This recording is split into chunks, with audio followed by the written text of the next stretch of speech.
बादशाह बेगम गुलनार को देख लेती हैं। गुलनार अपने मंगेतर को जो बातें बता रही होती है तो उसे पकड़ कर अंदर ले जाती हैं और कहती हैं हाकिम भी सही कहती थी, तुम्हारी ज़बान काट देनी चाहिए।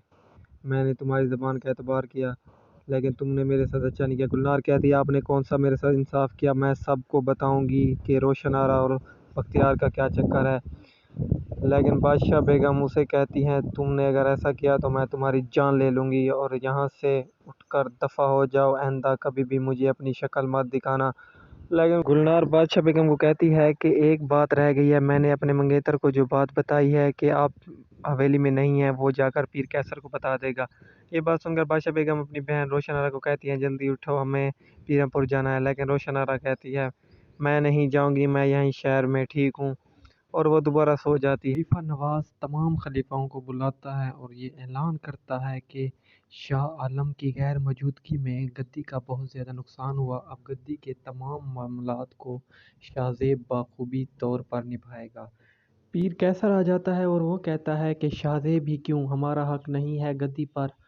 पीर कैसर कहता है कि बादशाह बेगम भी हवेली में मौजूद नहीं है। तो शाहज़ेब कहता है ये झूठ बोल रहा है, वो हवेली में मौजूद हैं। बादशाह बेगम अपनी खादमाओं को कहती हैं कि रोशन आरा को उठाकर गाड़ी में डाल दो। तो वो दोनों जाती हैं और रोशन आरा को उठाकर गाड़ी में डाल देती हैं। दूसरी तरफ औरतें आई हुई होती हैं कि बादशाह बेगम हवेली में है या नहीं। बादशाह बेगम रास्ते में होती है तो गाड़ी ख़राब हो जाती है, ड्राइवर गाड़ी ठीक कर रहा होता है और रोशन आरा इसी मौके का फ़ायदा उठाकर गाड़ी से निकल कर भाग जाती हैं। बादशाह बेगम उसे बुलाती हैं लेकिन वो नहीं रुकती। तो बादशाह बेगम गुलनार को भेजती हैं, वो उसे पकड़ती है। उसे पकड़कर उसे बांधकर गाड़ी की डिग्गी में बंद कर देते हैं और हवेली ले जाते हैं। शाहज़ेब भी बहुत ज़्यादा परेशान होता है, खलीफा नवाज भी। उनको पता होता है कि बादशाह बेगम नहीं है। वहाँ पर बैठे तमाम लोग परेशान हो जाते हैं और वो सोच रहे होते हैं ऐसा कैसे हो सकता है। तो औरतें बादशाह बेगम को देखने आई हुई होती हैं, वो ज़बरदस्ती हवेली के अंदर चली जाती हैं और जाकर देखती हैं तो आगे से बादशाह बेगम मौजूद होती हैं। वो बताती हैं खलीफा नवाज़ को, तो खलीफा नवाज़ कहता है हवेली से पैगाम आया है कि बादशाह बेगम हवेली में मौजूद है। तो ये सुनकर कैसर वापस चला जाता है। शमीर को कॉल आती है कि तुम्हारे बाप को हार्ट अटैक आया है, उनकी तबीयत बहुत ज़्यादा ख़राब है। बख्तियार रोशन आरा को यूनिवर्सिटी में ढूंढ रहा होता है, वो उसकी क्लास फेलो से पूछता है कि वो कहाँ है, तो वो बताती है मेरे से ज़्यादा तुम्हारी दोस्ती है उसके साथ। शामिर वापस आ जाता है और शामिर को सीधा पीरापुर ले जाते हैं। वो अपने बाप से पूछता है आप कैसे हैं, तो वो कहता है ठीक हूँ, मैं मरा नहीं हूँ। शामिर को पता लग जाता है कि मुझे इन्होंने धोखे से बुलाया है। इख्तियार अपनी दोस्त को अपने साथ लेकर रोशन आरा के घर आता है और उसे कहता है जाकर पता करो वो कहाँ है। तो उसकी दोस्त पता करने जाती है तो वहाँ पर मौजूद सिक्योरिटी गार्ड उन्हें बताता है कि वो यहाँ पर नहीं है, वो अपने गांव पीरापुर गए हुए हैं। तो बख्तियार परेशान हो जाता है।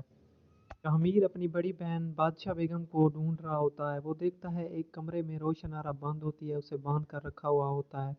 तो शामिर जाकर उसे आज़ाद करता है और कहता है मेरे साथ चलो। उसे शहर वापस लेकर जा रहा होता है कि बादशाह बेगम आ जाती हैं और कहती हैं तुम दोनों शहर नहीं जा सकते, ये बादशाह बेगम का हुक्म है। तो वो कहती है तुम जालिम हो गई हो, तुम ऐसा नहीं कर सकती। बख्तियार की माँ उससे पूछती है क्या वजह, तुम क्यों इतने ज़्यादा परेशान हो, तो बख्तियार नहीं बताता।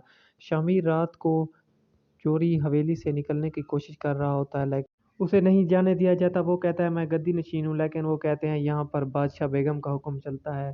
जेब को शाह आलम बुलाता है और कहता है पता करो ये बात किसने फैलाई है कि बादशाह बेगम हवेली में मौजूद नहीं है। बादशाह बेगम शामिर के पास आती हैं तो शमीर उन्हें कहता है कि मेरी बहन ऐसे जालिम नहीं हो सकती, कहाँ गई मेरी बहन। वो कहती है मैंने हर वो रिश्ता ख़त्म कर दिया है जो मुझे कमज़ोर करता है। अख्तियार को उसकी माँ रोक रही होती हैं कि तुम पीरापुर ना जाओ, जानबूझकर आग में मत कूदो।